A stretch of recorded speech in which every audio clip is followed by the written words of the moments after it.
بسم الله الرحمن الرحيم لا حول ولا قوة إلا بالله العلي العظيم الحمد لله رب العالمين صلى الله على سيدنا ونبينا أبي القاسم المصطفى محمد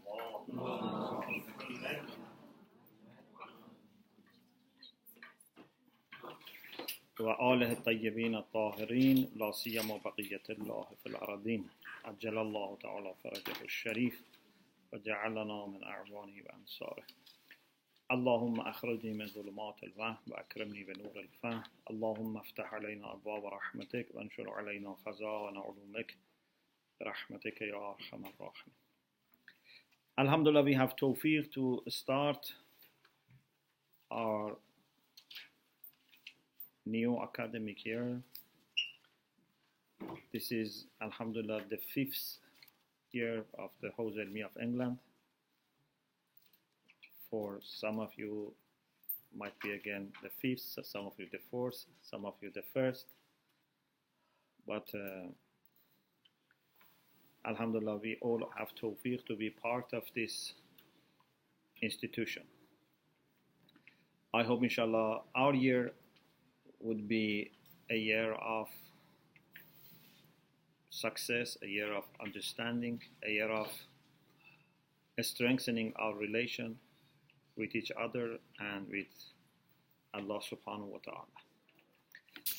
Some of you were in the opening ceremony on Saturday, and I promised that I would expand on those points that were mentioned there.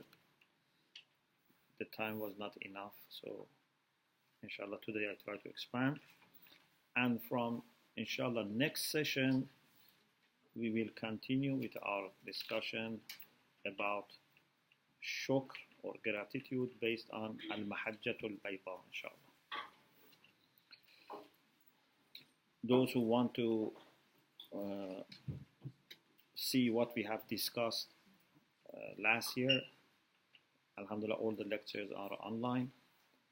Plus, the bullet points and summary are being added. So are ready for the first lectures from first year. These are added. And inshallah, then all of them will inshallah be available.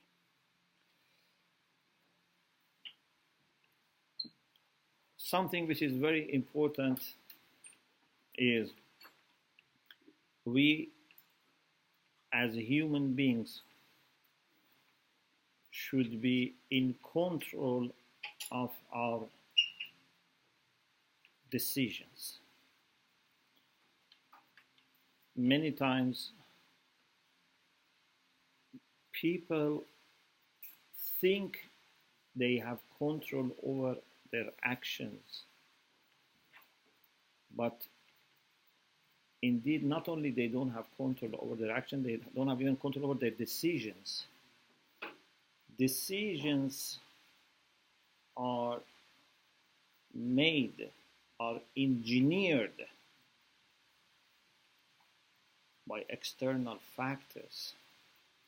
And just because the final state takes place in us, we may think we are making decisions. Like, for example,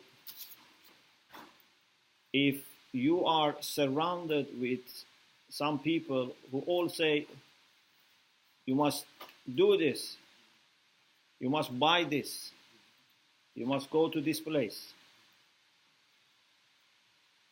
So sometimes you don't know that it's only because of them saying this that you are doing this. You don't have your independent assessment, independent process of decision making. It's good to have different voices, it's good to receive signals, but you should still be in charge. Maybe thousands of people tell me to do something and I shouldn't do it. And maybe no one says that I should this and I should do it. A rational person is not driven by majority and is not afraid by minority or loneliness. لا تستوحشوا في طريق الهدى لقلة أهله. If you want to go your home, you cannot say, I take the road which is busier. Maybe they want to go somewhere else. Maybe the road that leads to your home, no one is taking that because their home is not there. So don't look at the traffic or the crowd. So we have to be in control of our decisions.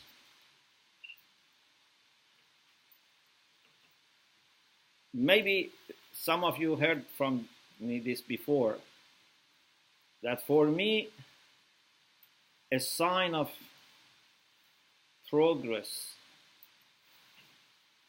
a sign of maturity is what happens between receiving all the signals and making decisions. Some people, it takes just one moment. As soon as they hear, they read, they watch, they do something. They are triggered. Some people say, wait, let me analyze this. Let me evaluate this. If it is right, I will do it. If it is not right, I will not do it. Sometimes you maybe need a gap. Sometimes you need few hours to make a decision. Sometimes you need to take maybe a few weeks to make a decision. Some decisions maybe you need few months. Sometimes maybe you need to just suspend making any decision. A moral, rational person would not make decision by being rushed. Those who have their own plans for us, their own agenda, they normally try to rush you. Because when you are rushed, you have less control. I told you last year that once one of these telecommunication companies contacted me and said, we have a special offer for you. Okay, let me think about it. No, this is only valid for a few hours. I said, I have to think about it. I have to take advice of our IT man. So no, it's only for... So I said, I don't want this.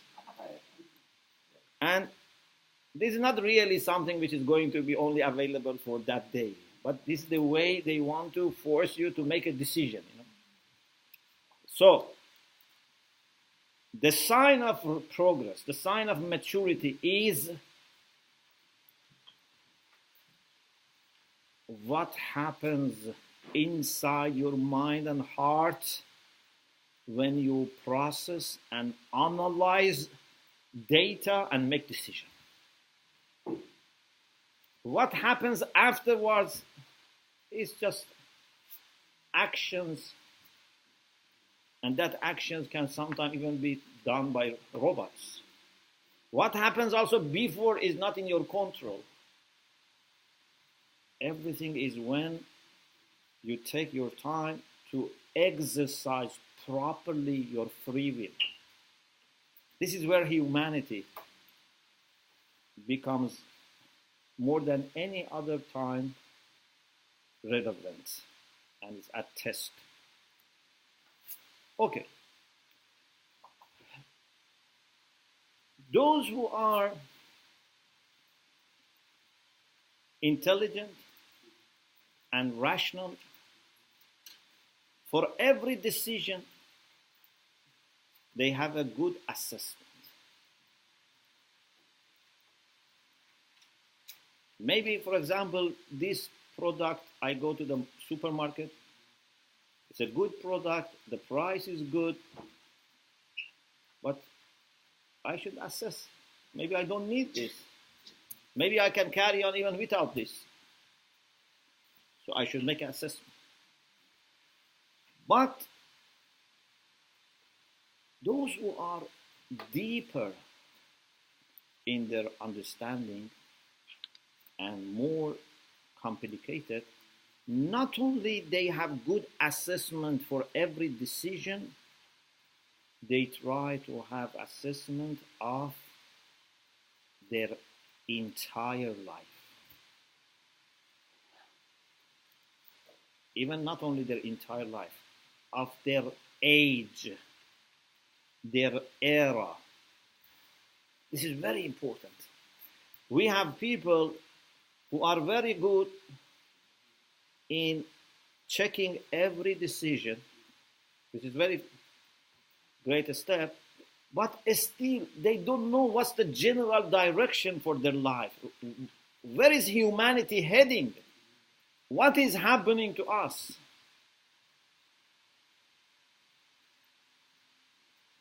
It's like, for example, you are put in a building which has 20, 30 floors.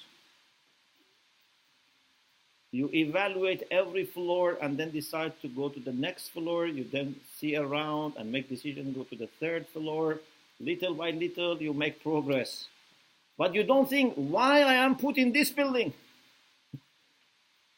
Maybe there are other buildings. Maybe I should go and walk in the park.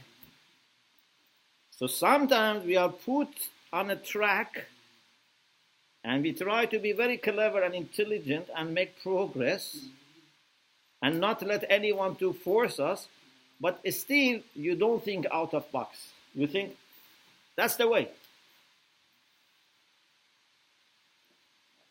You need to be more intelligent and more thoughtful so that you go even beyond and find out what options are available. What is better for me and other people. And sometimes you can even take a little distance from humanity and look what is happening. Where is humanity as a whole heading? This is where we need to work harder. So what I said on Saturday was about the last attitude. I said when we look at general condition of humanity as a whole, not even about myself or ourselves, not about only Muslims or people here in London or UK or Europe. If we have a general, overall assessment of the situation, cultural, intellectual situation of humanity, I think we recognize few marks, few characteristics. And this is a very important discussion. Because if I am right, then we have to do something to change this. Before mentioning these signs, first I have to acknowledge that these are not the only characteristics of our age. There are other things, but I think these are on the top of significance.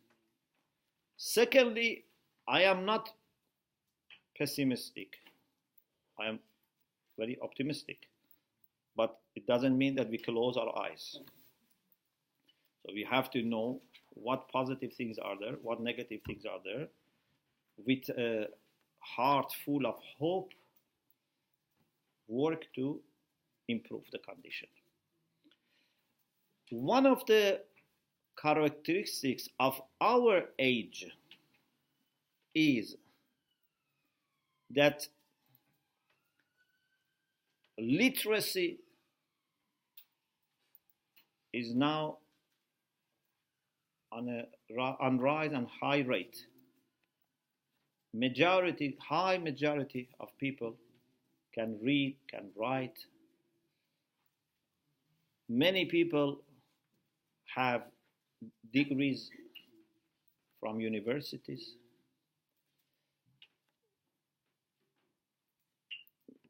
People can get access to different types of courses. And now there are even movements to provide all people with access to free education, even free higher education. So there is no doubt about it. Internet has made access to all different types of information very manageable and easy. Not only you have access to information, you are bombarded with information. It's like you say I am thirsty, then they pour gallons of water. They suffocate you. So sometimes you want one thing, then you search, there are thousands of links. And some, of course, are paid so that they come on the top. So you have to be careful. So there is access to information, education, literacy. All these things are there. But does it mean that we know better than before what is happening to us and what should we do? Are we today more confident, more certain, or we are just given lots of data, but we are not sure what to do with this? We cannot process, we cannot analyze. This problem is a common problem among children and teenagers, but even adults. Sometimes teenagers, because they have access to many information, they think they know better than their parents. Because the parents don't know how to use the computer, how to extract information from, these websites, databases, whatever. So they think they know better just because they know more data. But not knowing that parents, based on their experiences, may be more aware of what is right and wrong, what is good or not, compared to the people who have those data but no experience and they don't know what to do with this. This is a big problem. But even this can happen to adults. I go to a library, I see lots of books, I start reading these books, then I think I know better than Maraja, better than, ulama. Because there are so many articles and so many books, It's not only a matter of how much information is available, it's a matter of how you are going to process it. If you are put in a big store, a big,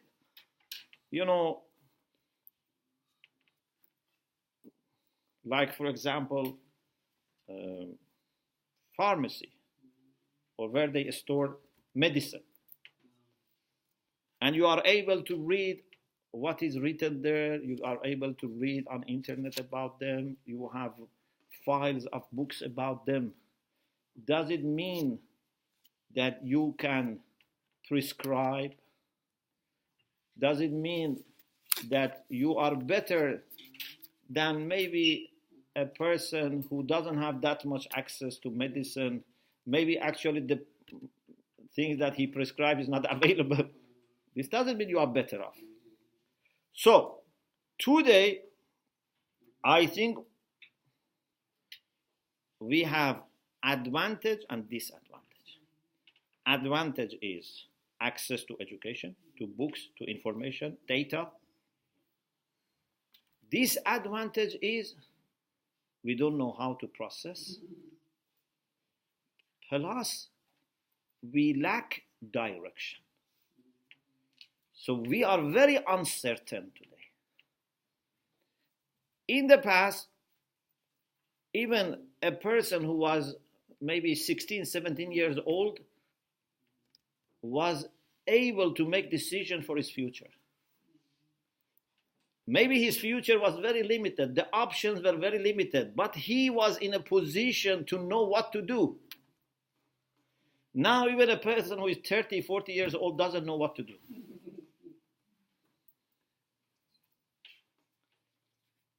In the past, a person who was 30, 40 was confident to whom he should marry his children. Now even we are not sure whom to marry. So it's not, of course, always because of personal problems, but I'm saying just as an example. So we are surrounded with uncertainties. Uncertainties. Doubts. Not knowing what to do.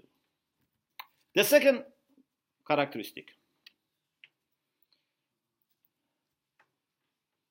In the past, it was very difficult to travel.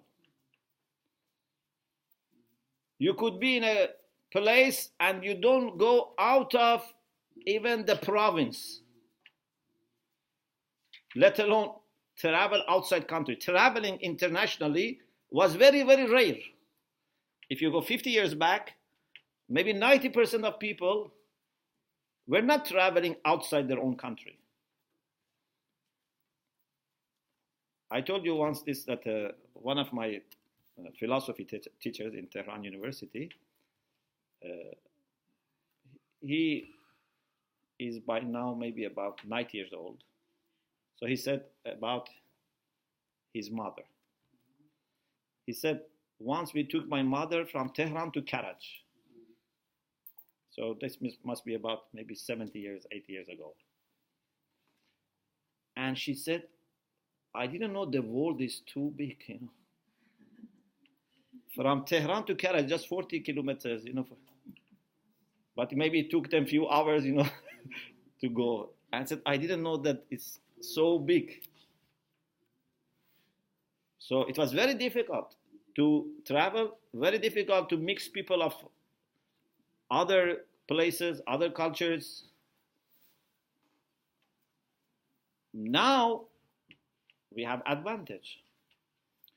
We can travel easily. We can even without traveling meet people online, on TV. We can talk to them, we can communicate to them. I remember when I went to Qom in 80s, landline, there was no mobile at that time, and landline telephone was not very common. So whenever I wanted to talk to my parents in Tehran from Qom, I had to call one of our neighbors who had telephone. And then say, please, you know, call my parents. Then I close. Then after 15 minutes, I call them again and I talk to my parents. And I felt, you know, embarrassed because I had to trouble my neighbors. But this is the way communication was. And this is just 80s. Now, we don't use again landlines, but not because it's not available, because it's now too trivial. We have mobiles, you know, we have all these social media and, you know, WhatsApp and Telegram. So communication has become very easy. But has this made Salih Rahim easier?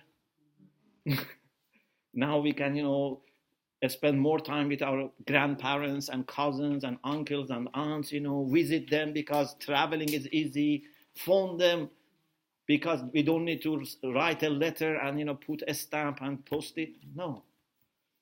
It seems that we are now communicating less and less connected. Even to the extent that sometimes we don't communicate to the people who are living with us or working with us. Sometimes people work in the same office, the same room, but they only communicate via email. Maybe sometimes this is good because you have a record of everything, but this is not enough. Where is personal relation? Where is human relation?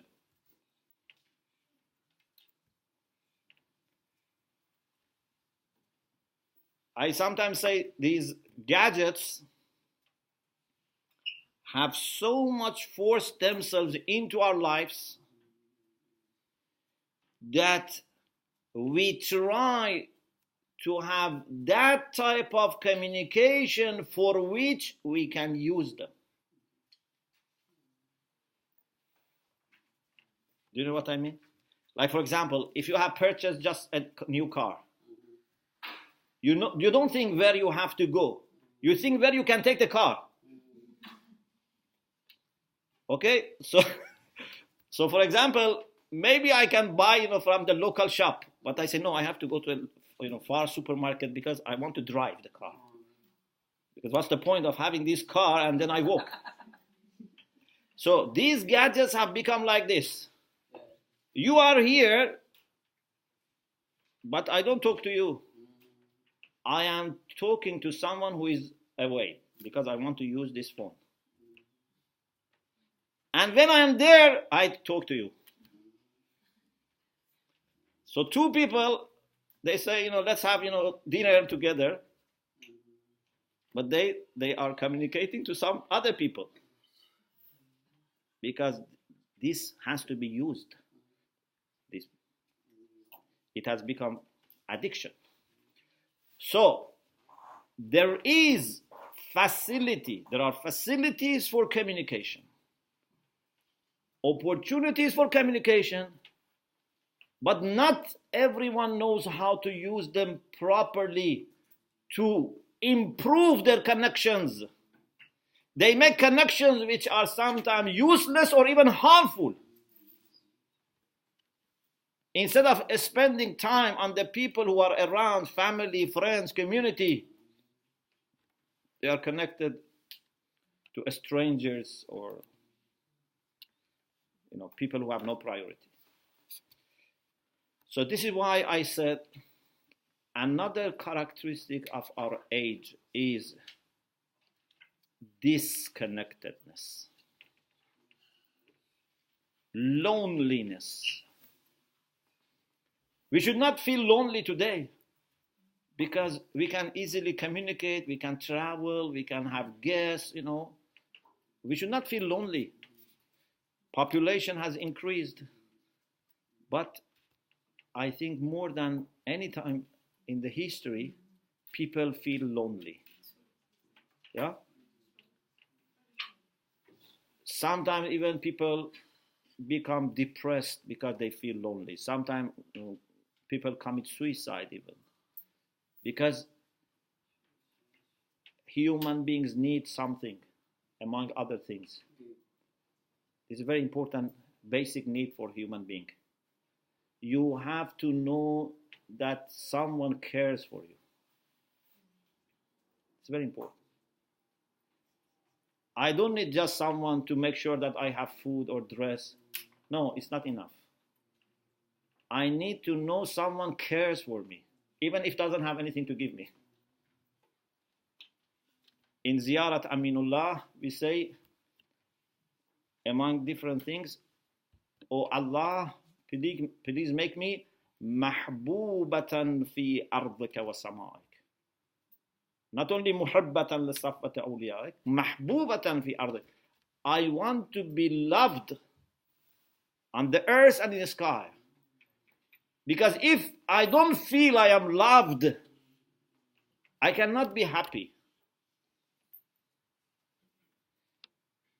Modern civilization has done great job in providing you with your physical needs, but unfortunately has neglected very important aspect, and that you as a human being should feel that there is love for you, there is concern for you, there is care for you. If you are considered just as a citizen or as a taxpayer, this is not enough. You are a human being. And every human being is special. Every human being is unique. Every human being deserves maximum respect and honor. Okay? So, if I don't receive this, it's like when I don't receive food. It's even worse than that.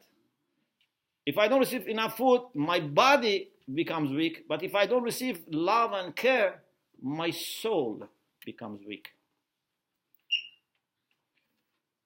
So today people feel very much they are alone, lonely. Even people who have family.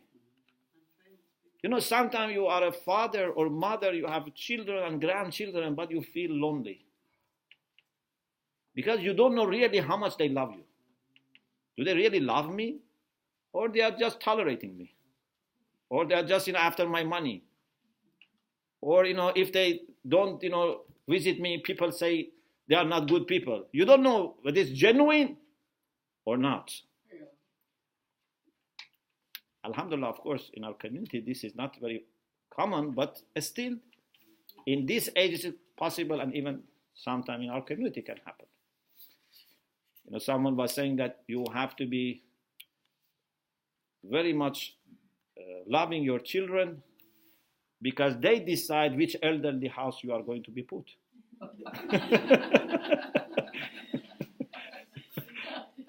They don't even consult you. Do you like this one or that one? So, you can have large family and have this sense of loneliness, and even nowadays, families are becoming smaller and smaller, and we have many people who live on their own. So, this is, I think, a disadvantage of our age, disconnectedness. The third thing is that in addition to not being sure and not to feel connected,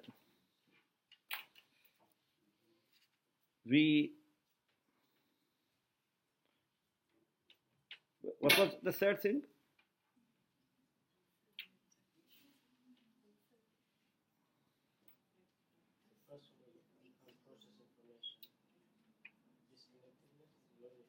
Yes, and the third? The third. Weakness of humanity. Weakness. Our physical strength has increased. We can even go to other planets. We can make towers.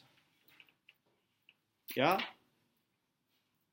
We can do marvelous work. But still, I believe human beings have become weaker. Why? Because they have less determination than before. Less independence than before. A person who has no car and still walks every day to visit, for example, his parents or her parents, and a person who has very good car, very fast car, but doesn't visit his parents, which one is weaker? The one with the car is weaker. So you cannot say, no, mashallah, he has a good car, he's stronger. A person who has to take bus and underground 1 hour to go to masjid for salat or to go to Hawzah, and another person, in 5 minutes can come, but doesn't come. Which one is weaker?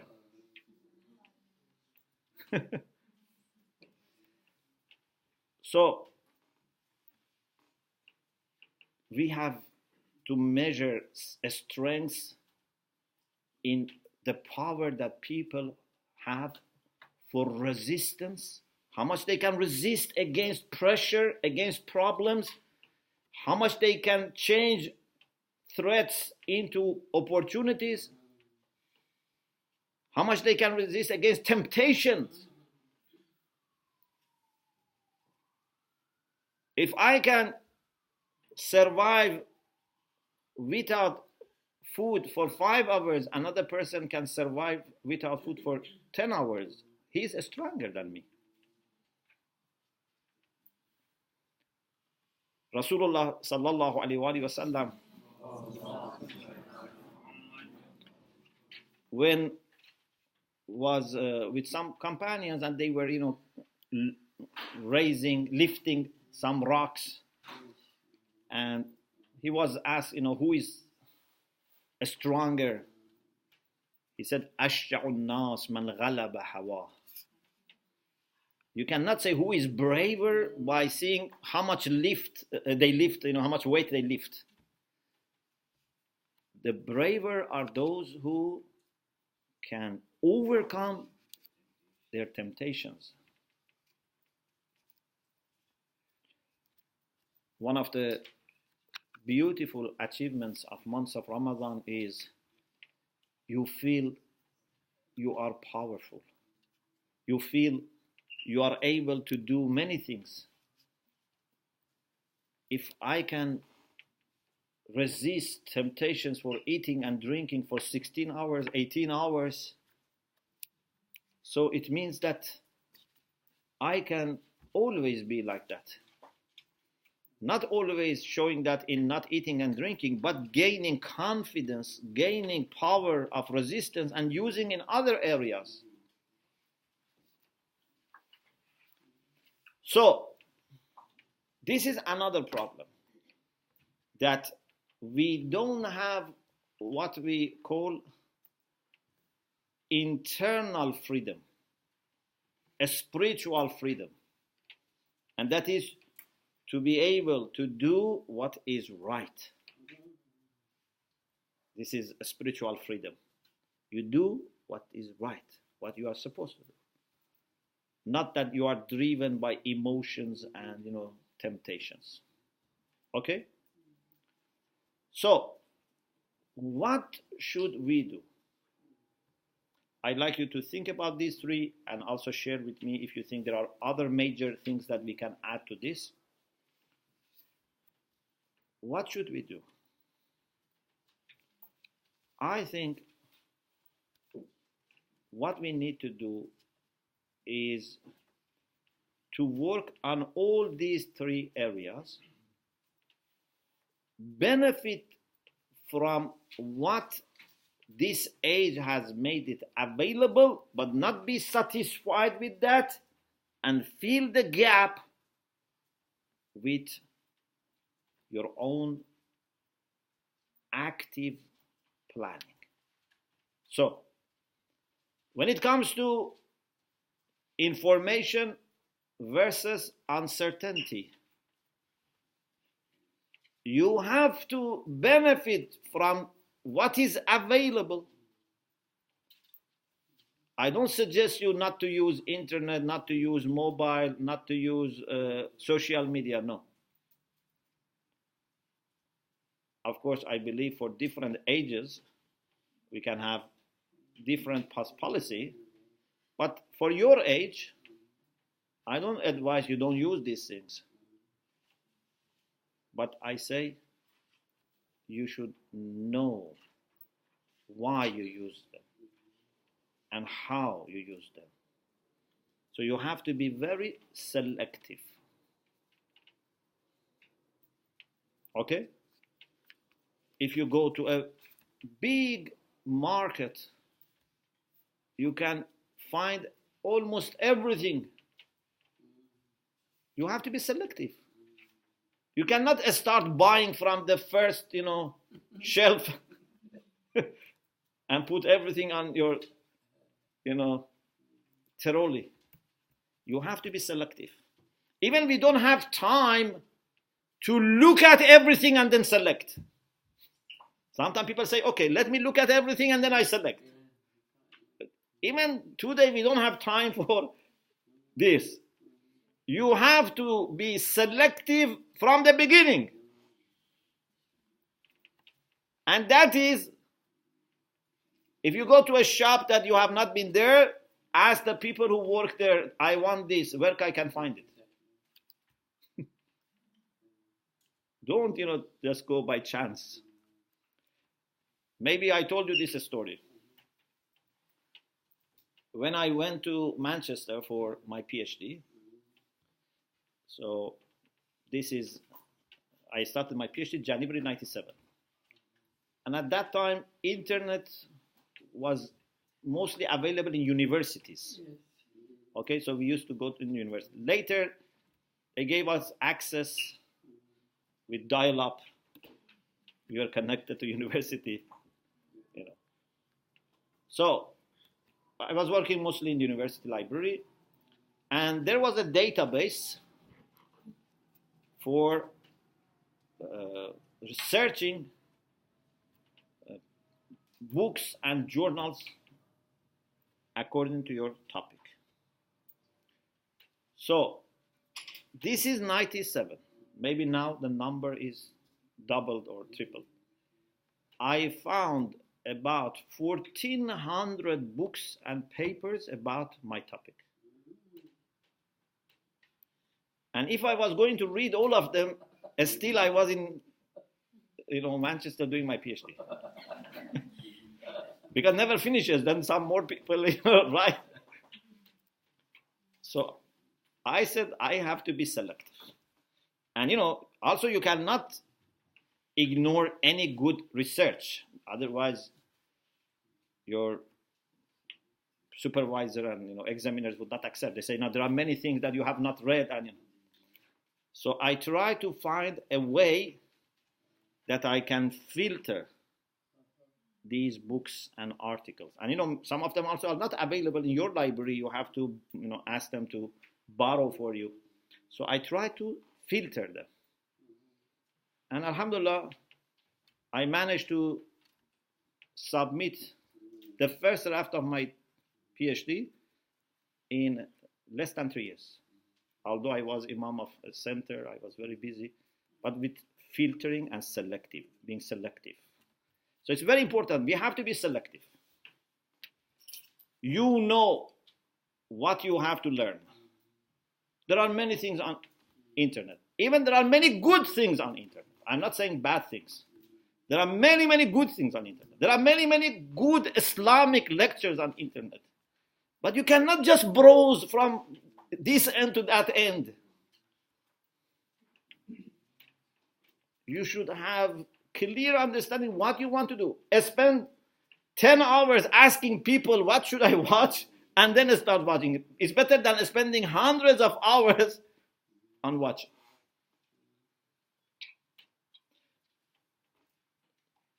So, we have to be very selective. We have to look for reliable information. We have to look for those types of resources that not only they are useful, but they can give us a holistic understanding, a systematic understanding, a structured understanding. If you want to make a house, what do? First, you make the framework.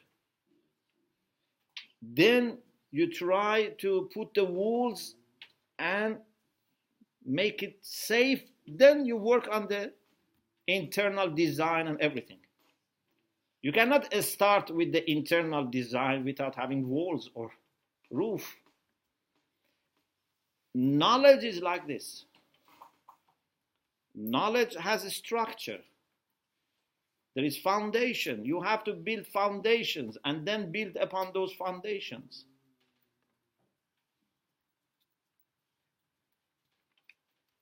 Sometimes people know very little, but they are more successful because they know what they want. When it comes to disconnectedness, I think what is very important is three concepts that, alhamdulillah, are very strong in Islam. Brotherhood, family, community. If you have good friends, brothers and sisters in faith, and belong to strong family and part of a community, so you are very well protected against disconnectedness. If you are not able to make friends or to keep your friends, we have hadith which says أعجز الناس من عجز عن اكتساب الإخوان. The most incompetent people are those who are not able to make brothers, means friends. وأعجز من, and even more incompetent are those who lose the friends that they have found. So,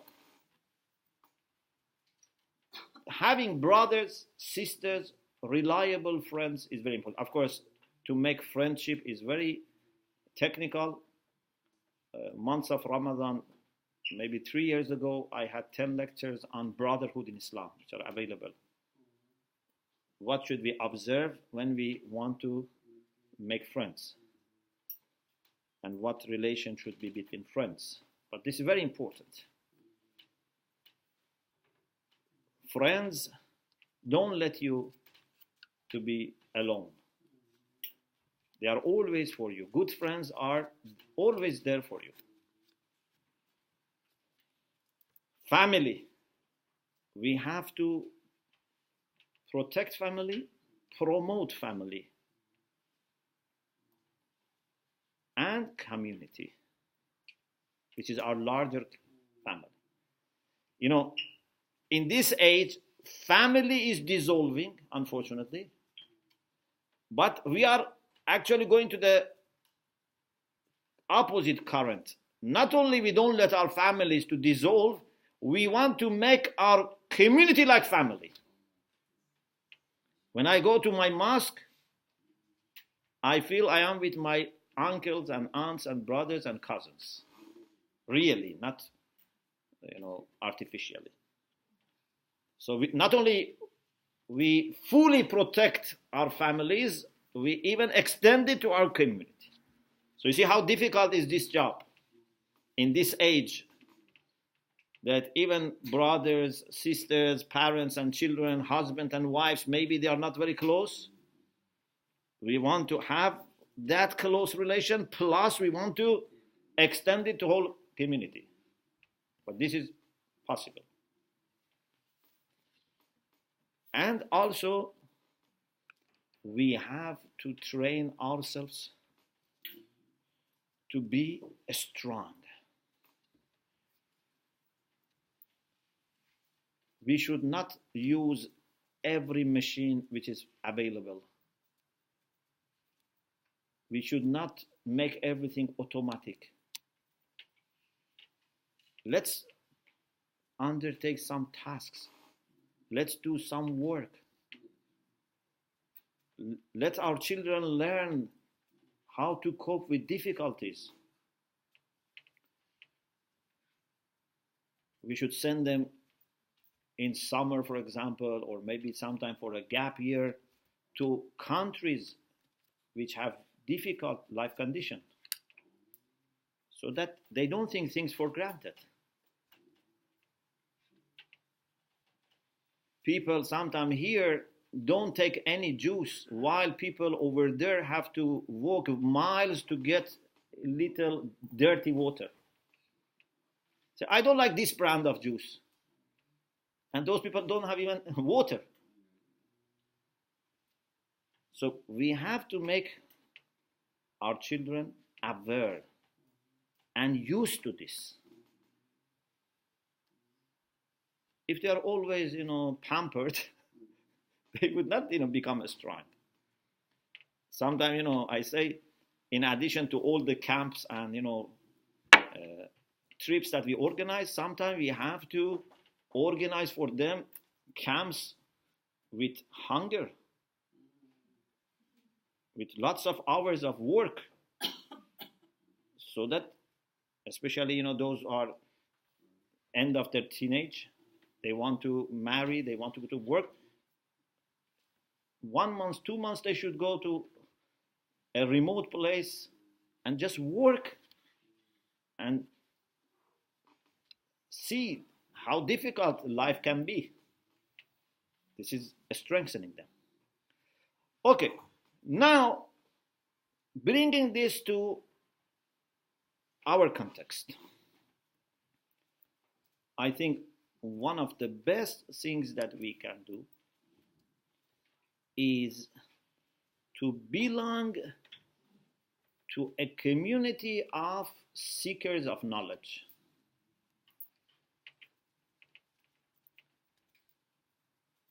So not only you pursue in a selective manner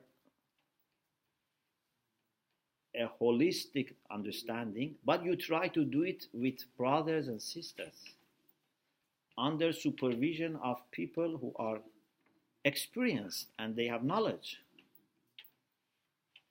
This is much better. In this way, you are protected against uncertainty. You are guaranteed healthy approach to knowledge and information. Plus, you are not alone.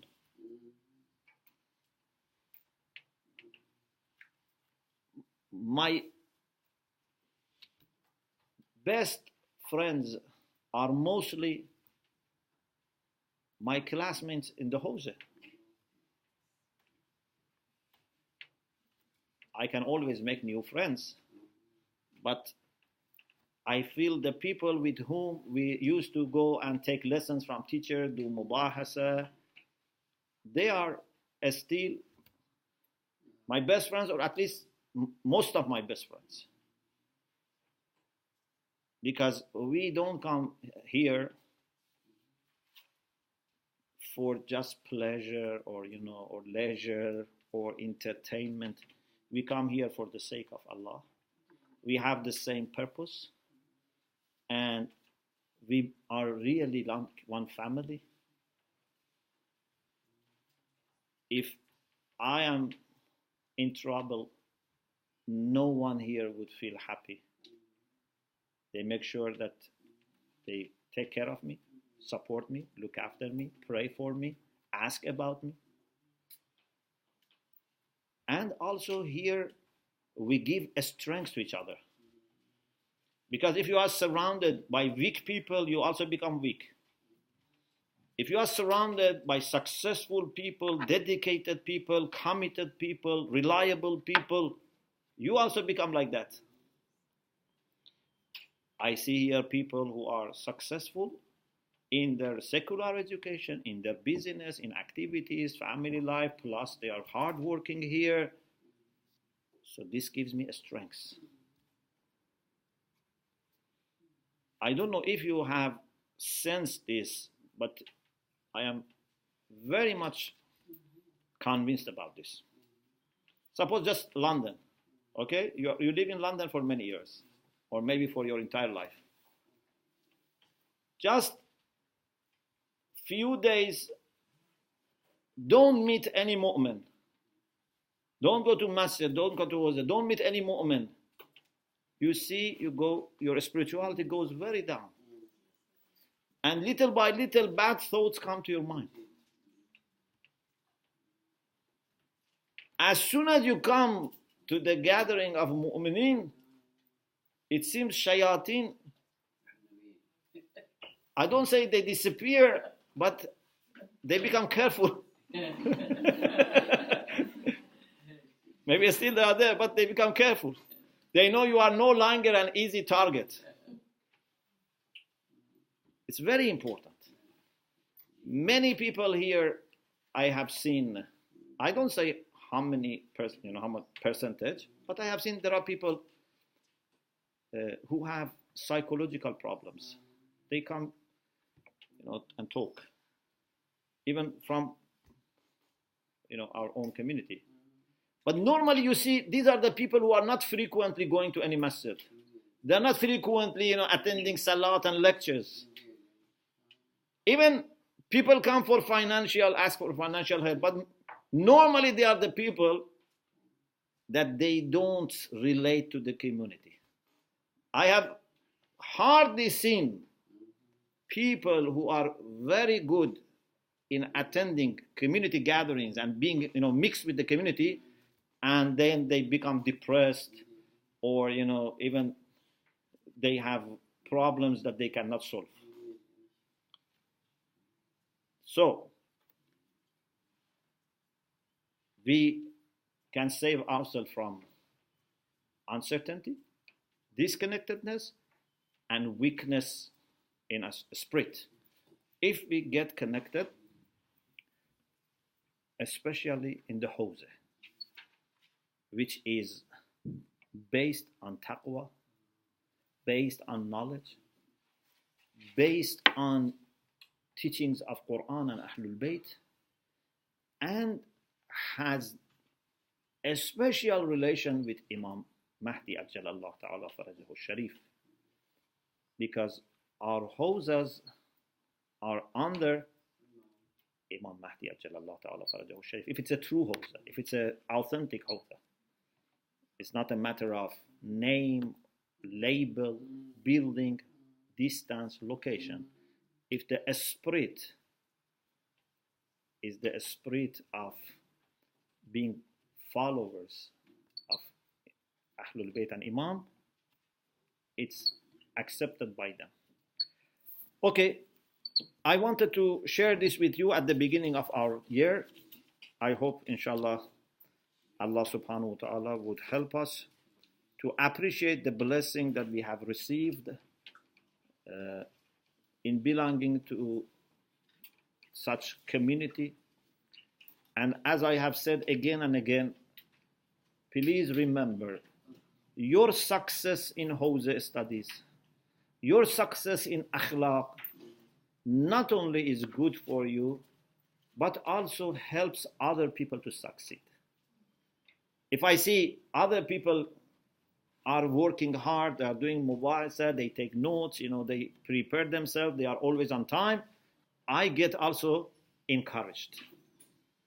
If I don't study, if I'm not, dedicated, not only I don't learn, I am also responsible for passing on this bad, kind of attitude to other people. So, inshallah, we want to help each other, encourage each other, inspire each other, inshallah. May Allah subhanahu wa ta'ala make, inshallah, this year a very special year for all of us, a very blessed year. And especially we ask Allah subhanahu wa ta'ala to make our Imam al-Zaman happy with us, happy with our Hawzah, And we ask, inshallah, to be included among true helpers of Imam, true servants of Imam, and the people that they can prepare for coming of Imam, inshallah.